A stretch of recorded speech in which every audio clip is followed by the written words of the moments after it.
Minasan, genki desu ne. Genki desu. Okay, it's enough for drama time. Our leadership teacher, Miss Han, has gave us a little assignment to make a report about a leader that we know about his or her leadership. Right? So, any suggestions? So I was thinking, how about G-Dragon or like Lisa from Blackpink? What the hell? Blackpink doesn't even have a leader. I suggest Tim Cook at Saranghe. You guys, this is the hard time for Vietnam in the pandemic. So, me as a leader, I think that we should cherish our people. Vietnamese, we should, as a Vietnamese, we should use Vietnamese goods. And so why don't we use a Vietnamese leader for our research?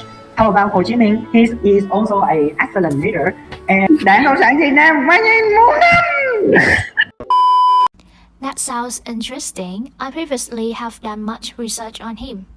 Okay, so let's talk a little bit about the background of Ho Chi Minh president. When he was a child, his name was Nguyễn Sinh Cung. His school name was Nguyễn Tất Thành. In many years of revolutionary activities, he took the name Nguyễn Ái Quốc. He was born on May 19, 1890 in her mother's hometown in Hoàng Chu village in Nam Đàn district near A province. His father is Nguyễn Sinh Sắc, mother is Hoàng Thị Loan. He was born into a patriotic Confucian family, so from an early age, he observed the patriotic tradition and kindness from his family and homeland. Ho Chi Minh was a revolutionary, one of the founders and leaders of the fight for independence and territorial integrity for Vietnam in the 20th century. He was the one who wrote and read the Declaration of Independence, born the Democratic Republic of Vietnam on September 2, 1945 in Ba Đình Xuê, Hà Nội. He was the president of the Democratic Republic of Vietnam during 1945 to 1969. He was also the chairman of the Central Committee of the Party Vietnamese Labour during 1951 to 1969. In 1987, UNESCO honored Ho Chi Minh as the hero of people's liberation and Vietnam's outstanding ethnic and cultural house. So that's all about his background. It's just so. I dare you to share what has influenced the leadership style of Ho Chi Minh activities. Wow. It's okay, it's very easy, but it's a little bit long. Well, as I have mentioned before, President Ho Chi Minh was born into a patriotic Confucian family, so from a young age, he has observed the patriotic tradition and kindness from his family and homeland. During his 10 years living in Hue, the cultural and political center of the country, he came into contact with many French books and newspapers, with a new culture and discussions about anti-French movements of patriotic scholars. Living in a situation where the country was under the yoke of French colonialism, he witnessed the contrast between the poor working life of the people and the luxurious life of the French colonialists. He saw the protests against the tax collection of the peasant were brutally suppressed and the failure of patriotic movements.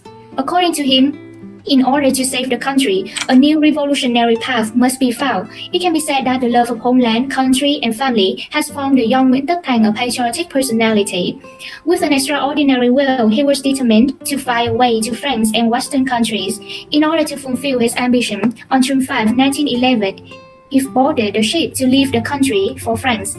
He worked to earn a living while studying and researching revolutionary theories. In an interview with a Russian journalist, he said, "When I was 13 years old, for the first time, I heard the three French words, liberty, equality, and charity. I really wanted to get acquainted with French civilization, wanted to find out what was hidden behind those words. When he saw that there were also poor people in France, like in Vietnam, he realized that the French people in France were better and more polite than the French colonialists in Indochina. From 1911 to 1917, he traveled to many countries in Asia, Europe, Africa, and America to see with his own eyes the miserable life of the people and the crimes and tricks of colonialism. He believes that the working people of all countries can be friends, while the colonialists are enemies.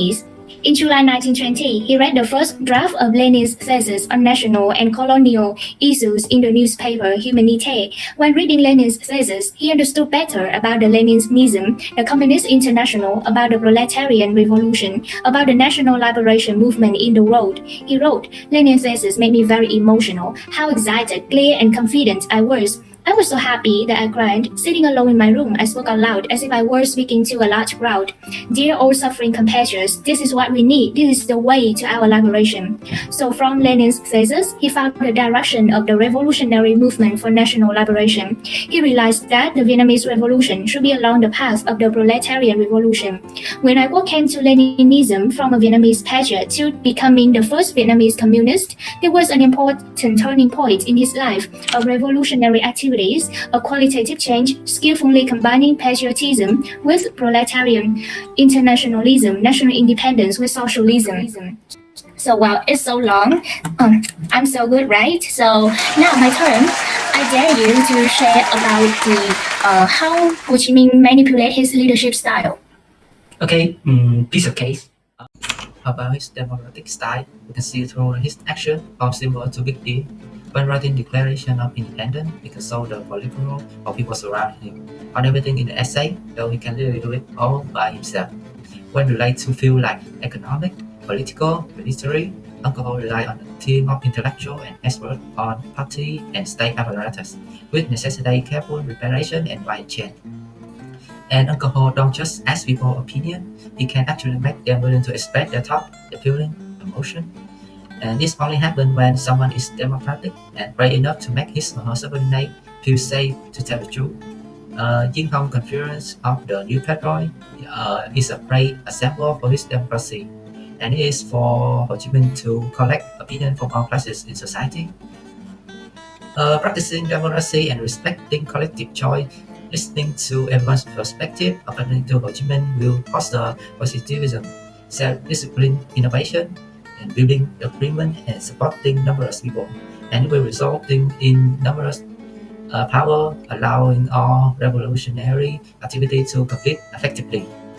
President Ho Chi Minh emphasized the need of inspection, saying that skillfully regulate how many fall come out, and additionally, after a thorough inspection, some defect would be eliminated.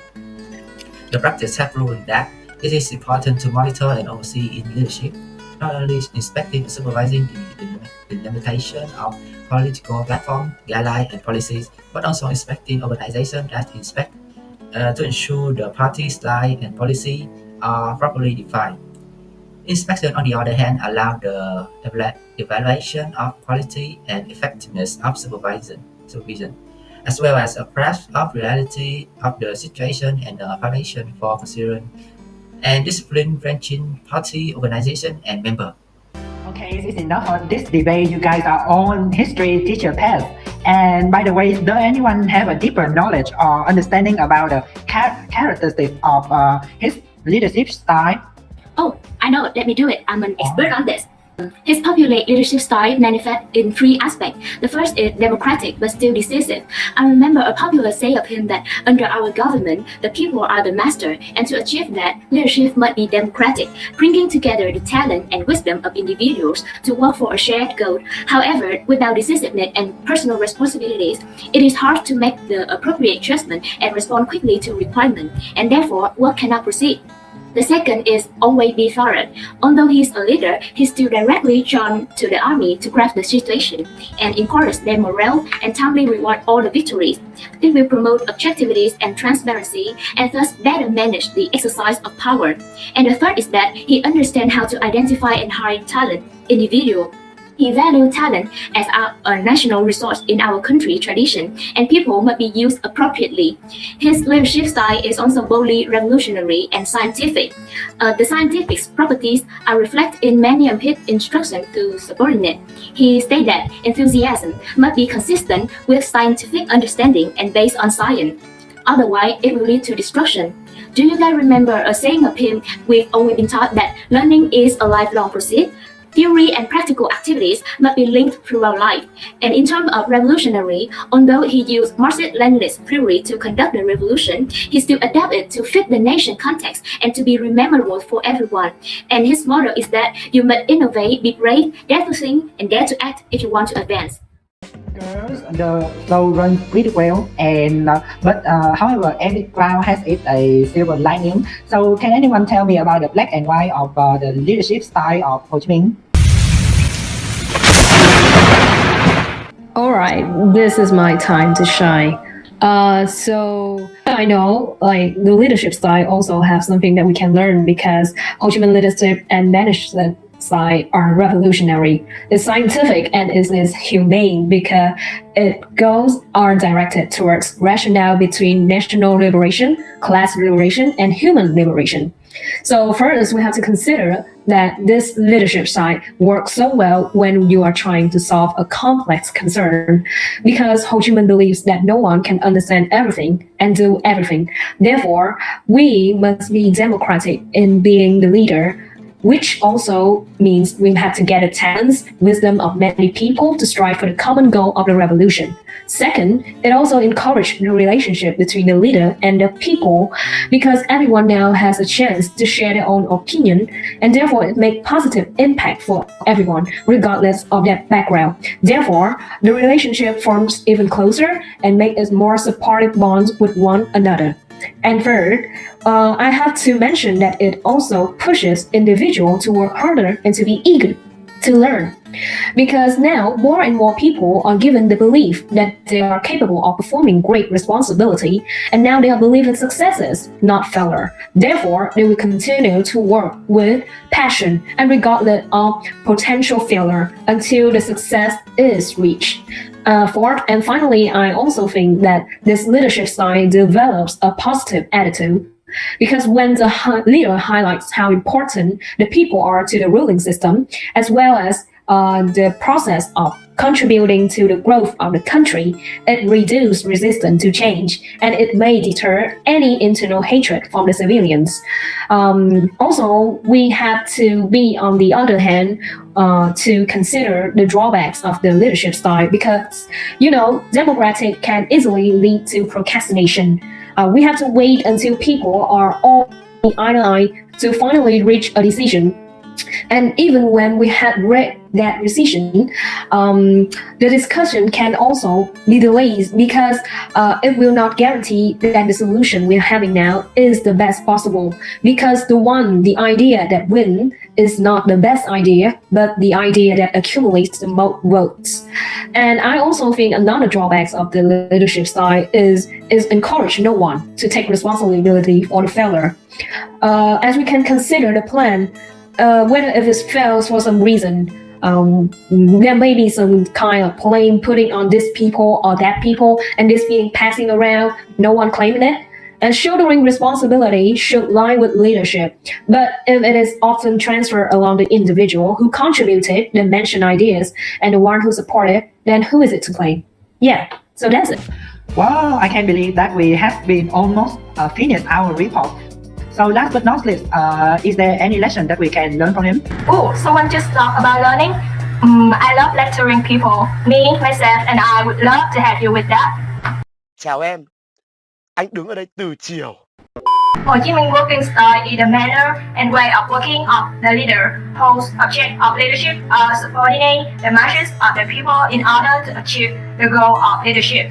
Ho Chi Minh influenced the masses with a very dull-through manner with an appropriate way to maximize their growth.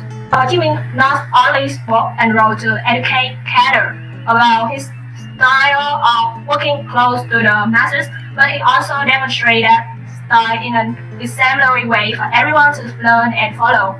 I think it's about this the most impressed me the most, that the accent always speaking louder than words. So listen, my fellow. Here's some lesson that I think you should learn. That there are about 5 issues. That the first is working style is enthusiastic, but must be objective and scientific. The second is kill a democratic, collective, but decisive working style, then to take personal responsibility. And the third is practice a practical working style, go hand in hand with action.